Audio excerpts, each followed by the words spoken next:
샬롬. 오늘 하루도 여러분 우리 주님의 평강과 하나님의 은혜와 성령의 인도하심과 충만하심이 함께 하시는 하루가 되시기를 바랍니다. 오늘은 이사야서 27장 1절로 13절의 말씀을 나누도록 하겠습니다. 27장에서는 하나님의 선택된 백성들이 미래에 대하여 집중적으로 이사야가 지금 예언을 하고 있습니다. 하나님의 구원 역사의 여러분 최종 목표에 해당하는 하나님의 백성의 미래는 역사의 영광스러운 최후 완성으로 마무리될 것을 지금 예언하고 있습니다. 본문 1절 말씀입니다. 그날에 여호와께서 그 견고하고 크고 강한 칼로 날랜 뱀 리워야단 곧 꼬불꼬불한 뱀 리워야단을 벌하시며 바다에 있는 용을 죽이시리라. 아멘. 1절 서두에 그날에 여호와께서 그 견고하고 크고 강한 칼로라고 말하고 있습니다. 여기서 하나님께서는 선민의 대적을 염두에 두고 그 대적을 치신다라는 뜻이 함축되어 있습니다. 날렘뱀 리워야단은 빨리 흐르는 여러분 그 디스리스 강에 자리한 아수르의 니누의 성을 말하고 있는데, 꼬불꼬불한 뱀 리워야단은 꼬불꼬불 흐르는 유브라데 강에 자리한 바벨론을 말하고, 바다에 있는 용은 애굽을 말하고 있습니다. 그렇습니다. 결국 뱀과 용은 사단을 상징하는 것으로서 택한 백성을 괴롭히는 적대국을 하나님께서 심판하시고 제어하신다는 것입니다. 하나님께서는 마지막 날에 악의 세력으로 상징되는 리워야단을 반드시 처단하실 것입니다. 그렇기 때문에 우리는 어떠한 상황에서도 하나님의 백성들을 대적하는 삶을 살아서는 안 됩니다. 하나님을 대적하는 사람들은 결국에 사단의 하수인으로서 하나님을 대적하는 것과 같기 때문입니다. 오늘 하루도 우리는 하나님의 백성들과 서로 시기하고 질투하고 부딪히고 상처를 주고받는 그러한 삶이 아니라 하나님의 영광을 위해서 합력하여 영광스러운 그 구원의 선을 이루어 가시는 하루가 되시기를 바랍니다. 본문 2절로 6절의 말씀입니다. 그날에 너희는 아름다운 포도원을 두고 노래를 부를지어다. 나 여호와는 포도원 지기가 됨이요 때때로 물을 주며 밤낮으로 간수하여 아무든지 상해하지 못하게 하리로다. 나는 포도원에 대하여 노함이 없나니 진려와 형극이 나를 대적하여 싸운다 하자. 내가 그것을 밟고 모아 불사르리라. 그리하지 아니할 것 같으면 나의 힘을 의지하고 나와 화친하며 나로 더불어 화친할 것이니라. 후일에는 야곱의 뿌리가 박히며 이스라엘이 우미 돋고 꽃이 필 것이라. 그들이 그 결실로 지면에 채우리로다. 아멘. 2절에 보게 되면 아름다운 포도원을 두고 노래를 부르라고 합니다. 여기 아름다운 포도원은 당시 이스라엘을 말하는 것이지만 오늘날로 말하면 교회를 의미하는 것입니다. 하나님께서는 포도원 즉 교회를 사랑하시고 친히 관리하시되 때때로 물을 주며 밤낮으로 간수하여 아무든지 그 교회를 상해하지 못하도록 보호해 주실 것을 우리가 알게 될 때에 큰 힘과 위로가 되는 것입니다. 4절에 보게 되면 진려와 형극은 무엇을 의미합니까? 바로 외적을 의미하는 것입니다. 하나님의 백성들과 반대되는 무리들을 의미하기도 합니다. 또한 교회를 핍박하고 교회를 대적하는 것을 의미하기도 합니다. 이스라엘 주위에는 열강국들이 참 많았습니다. 하나님은 포도원 즉 교회에 대하여 애착심이 많으셔서 이 강대국들을 소멸하심으로 포도된 즉 교회를 보호하시고 말일에는 이스라엘의 회복과 부흥으로 결실하는 민족이 될 것이라고 여러분 예언을 하고 있습니다. 그렇습니다. 요한복음 15장 5절에 보게 되면은 주님께서 말씀하셨습니다. 나는 포도나무요 너희는 가지니 저가 내 안에 내가 저 안에 있으며 이 사람은 과실을 많이 맺나니 나를 떠나서는 너희가 아무것도 할 수 없음이라고 말하고 있습니다. 성경 역사적으로 보게 되면 이스라엘 백성들이 하나님을 떠나서는 아무것도 할 수가 없었습니다. 할 수 있었던 것은 뭐냐? 강대국에 짓밟혀서 포로로 붙들려 가고 그 강대국을 위해서 열심히 땀 흘려 고통스러운 노동살이밖에 할 건 없었습니다. 오늘날도 이러한 부분은 마찬가지입니다. 하나님의 백성이 하나님을 떠나서는 할 수 있는 게 아무것도 없습니다. 우리 인생이 70이요 강건하면 80인데 그 80이 수고와 슬픔뿐이라고 시편 기자는 우리에게 여러분 교훈하고 있습니다. 지금이 내가 20대 30대 젊은 것 같아도 여러분 내 하는 일 잠깐 하다 보면 어느새 벌써 여러분 50대 60대가 되고 그때서야 이제 하나님을 위해서 좀 뭐 좀 해보자 했는데 하나님의 일을 하려고 하니 벌써 여러분 80, 90이 되고 말았습니다. 아무것도 여러분 하나님을 따라서 우리가 할 수가 없습니다. 그리고 우리가 알아야 할 한 가지가 있습니다. 그것은 뭐냐? 가지에도 여러분 무성하게 열리는 가지가 있고 여러분 말라가는 가지가 있다는 사실입니다. 이 말씀을 좀 더 확대해서 그래서 우리 신앙생활에 대입하여 보면은 성도들 중에서도 많은 열매를 맺어가는 무성한 가지가 있는데 반면에 여러분 아무런 열매도 맺지 못하는 쓸모없는 여러분 가지가 있습니다. 저도 농촌 지역에서 목회를 해봤습니다만 그러한 가지는 여러분 다 가지치기를 하고 맙니다. 땅에 떨어져서 한 줌의 흙이 되어버리고 맙니다. 그러면 우리는 여러분 어떻게 살아가야 되겠습니까? 지금 우리 인생이 앞으로 남은 인생이 성경 기자대로 80이라면은 지금까지 수고와 슬픔으로 우리가 살아왔다라면은 이제 단 1년을 살아도 열매를 좀 맺어놓고 살아가야 하지 않겠습니까? 맺어가면서. 그럴 때 하나님 앞에 가서도 우리가 칭찬을 들을 것이고 상급을 받지 않겠습니까?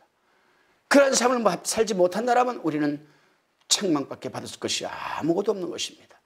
오늘 하루도 우리는 그렇구나, 내가 하나님을 떠나서는 아무것도 할 수 없는 연약한 존재임을 깨닫고 살아가시는 하루가 되시기를 바랍니다. 우리 하나님의 백성들은 말라가지는 가지가 절대 되어서는 안 됩니다. 포도나무 되시는 예수님께 잘 붙어있는 여러분 가지가 되어서 주님으로부터 공급되는 여러분 신령한 진액을 잘 우리가 받고 흡수하여서 무성하게 열려지는 그러한 가지가 되어서 많은 신앙적인 열매를 맺어가야 될 것입니다. 그러한 삶이 오늘 하루 여러분 우리에게 주어지기를 주님의 이름으로 부탁을 드립니다. 본문 7절로 11절의 말씀입니다. 주께서 그 백성을 치셨은들 그 백성을 친 자들을 치심과 같았겠으며 백성이 살육을 당하였은들 백성을 도둑한 자의 살육을 당함과 같았겠느냐. 주께서 백성을 적당하게 견착하사 쫓아내실 때에 동풍 부는 날에 폭풍으로 그들을 옮기셨느니라. 야곱의 부르가 속함을 얻으며 그 죄를 없이함을 얻을 결과는 이로 인하나니 곧 그가 제단의 모든 돌로 부서진 횃돌 같게 하며 아세라와 태양상으로 다시 서지 못하게 함에 있는 것이라. 대저 견고한 성읍은 적막하고 거처가 황무하며 버림이 되어 광야와 같았은즉 송아지가 거기서 먹고 거기 누우며 그 나뭇가지를 먹어 없이 하리라. 11절 말씀에 가지가 마르면 꺾여나니 여인이 와서 그것을 불사를 것이라. 이 백성이 지각이 없으므로 그들을 지으신 자가 불쌍히 여기지 아니하시며 그들을 추송하신 자가 은혜를 베풀지 아니하시리라. 아멘. 7절 말씀에 하나님의 백성들이 불순종함으로 해서 받는 벌에 대하여 이사야는 지금 여러분 말하고 있습니다. 그러나 하나님의 백성들을 공격하고 괴롭히는 자들이 받는 벌과는 그 내용과 성격이 전혀 다른 차원의 여러분 벌을 말하고 있습니다. 그렇습니다. 하나님께서 당신의 백성을 벌하는 목적은 멸망케 하려는 것이 아니고 그 벌을 통하여 깨닫게 하시고 회개와 송화로 거듭나서 열매를 맺고 축복을 받게 하려는 데 목적이 있는 것입니다. 그렇기 때문에 하나님의 백성들에게 내리시는 벌은 깨닫고 회개할 때까지 일시적이지만 또 어느 정도 적당하게 하시는 것입니다. 그러나 깨닫지를 못하고 회개하지 않게 되면 그 벌의 강도는 점진적으로 여러분 강력해져서 죽음에 이르기까지 한다는 것을 우리는 깨달아야 합니다. 10절 11절에서는 하나님의 백성을 압제하던 원수국들이 아주 멸망할 것을 가리키고 있습니다.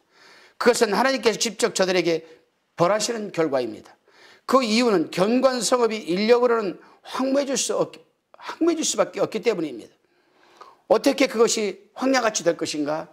여러분 이것은 오로지 하나님의 권능으로야만 여러분 이루어지는 것입니다. 이 나라는 바로 바벨론을 가리키는 것입니다. 그렇습니다. 이제 한번 우리가 생각을 해봐야 됩니다. 이사야 선지자가 바벨론이 멸망하여 그 견고한 성읍이 적막하고 황폐하게 되어서 황야같이 된다고 여러분 외칠 그 당시에 누가 여러분 그 외치는 말을 믿었겠습니까? 저 강력하고 저렇게 튼튼하고 탄탄하고 저렇게 경제 대국이 되고 감히 멸망이라는 생각을 하지 못한 그 당시에 이사야가 이러한 말을 예언할 때에 누가 믿을 수가 있었겠습니까, 여러분? 그러나 오늘날 보십시오. 그 엄청나고 견고했던 바벨론은 이사야의 예언대로 지금은 바벨론의 흔적조차 없이 여러분 모래속에 묻혀 사막화되어 버리고 말았습니다. 이렇게 하나님의 말씀은 반드시 성취된다는 사실을 우리는 명심해야 할 것입니다. 그리고 우리는 하나님께서 말씀하실 때에 주의 종을 통해서 말씀하든 누구를 통해서 말씀하든 그 말씀을 우리는 귀담아 들어야 됩니다. 왜냐하면요, 하나님의 말씀이 선포되어질 때는 그 말씀을 들어야 할 영혼이 그 자리에 존재하기 때문에 하나님은 그 말씀을 선포하게 하시는 거거든요.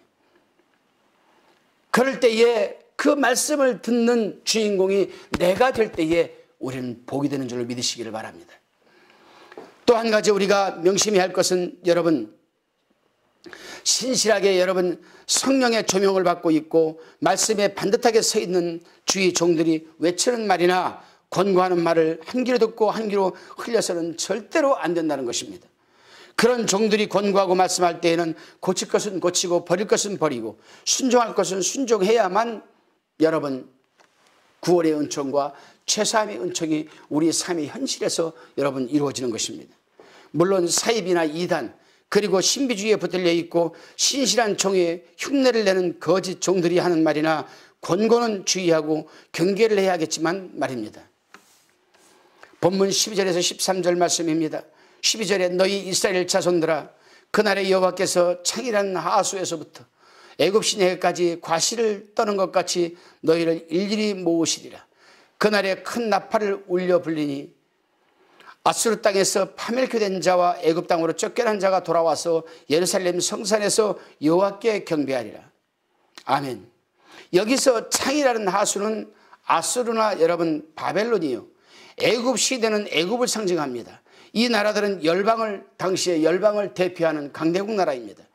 그날에 큰 나팔을 울려 불리니 아수리 땅으로 쫓겨난 자들은 아수리 포로들과 애굽으로 도망간 자들을 가리키는 것입니다. 그들은 동서남북에서 고토로 모일 것이라고 지금 여러분 이사야는 예언의 말씀을 하고 있습니다. 그렇습니다. 이사야 선지자는 이제 메시아 시대의 도래, 즉 예수 그리스도의 여러분 출임과 복음운동을 전망하면서 지금 하나님의 감동을 받아 예언하고 있습니다. 물론 이것이 아수르나 바벨론에서 포로되었던 이스라엘 백성들이 유다에 돌아오신다라고 하지만 실상 이것은 신령한 의미가 강조되고 있는 말씀으로서 곧 세계 각국에서 하나님을 공경하는 백성들이 주님께 모일 것이라는 여러분 미래지향적인 말씀이기도 합니다. 이 당시를 기준해서. 그런데 한번 보세요, 여러분. 이사야가 이 말씀을 할 때 그 뜻을 그들이 깨달았겠습니까? 깨닫지 못했습니다. 그렇기 때문에 호세아가 깨닫지 못하는 망한다라고 한 이유가 바로 여기에 있는 겁니다. 우리는 한 치 앞도 내다볼 수 없습니다.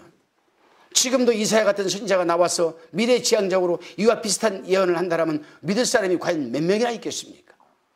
그러나 이사야가 이때 예언한 그대로 지금은 전 세계에서 얼마나 많은 여러분 사람들이 하나님을 믿고 죄사함의 은총과 구속의 은총을 받아서 지금 여러분 그들이 천국 백성이 되어 지금 천국을 향한 발걸음을 걷고 있지 않습니까? 이렇게 하나님의 말씀은 당신은 이해하지 못할지라도 반드시 성취가 되는 것입니다. 왜냐하면 하나님의 말씀은 예언의 능력과 성취의 능력이 함께 있기 때문에. 그러니까 우리가 하나님의 말씀을 오늘날도 듣거나 읽게 될 때에 그 말씀이 성령이 감동을 해주시면 그 말씀이 반드시 나에게 여러분 성취되고 이루어질 것을 믿는 그러한 삶이 영위되시기를 바랍니다. 기도하시겠습니다. 주님, 마지막 날에 원수들은 완전히 파멸하여 재기 불능의 상태가 되는 반면에 우리 하나님의 백성들은 성도가 되어 온전히 구속을 받아 하나님의 영광에 들어가게 됨을 감사와 찬양과 영광을 드립니다. 비록 지금 우리가 힘들고 절망적인 상황이 전개된다 할지라도 두려워하거나 절망하지 않게 도와주시고 더욱 신실한 주님만을 바라보며 감사와 기쁜 마음으로 때가 되기까지 인내하며 살아내게 하옵소서. 감사드리며 지금도 살아서 우리와 함께 하시는 예수 그리스도의 이름으로 기도드리옵나이다. 아멘.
화평방송 구독, 좋아요 부탁드립니다. 감사합니다.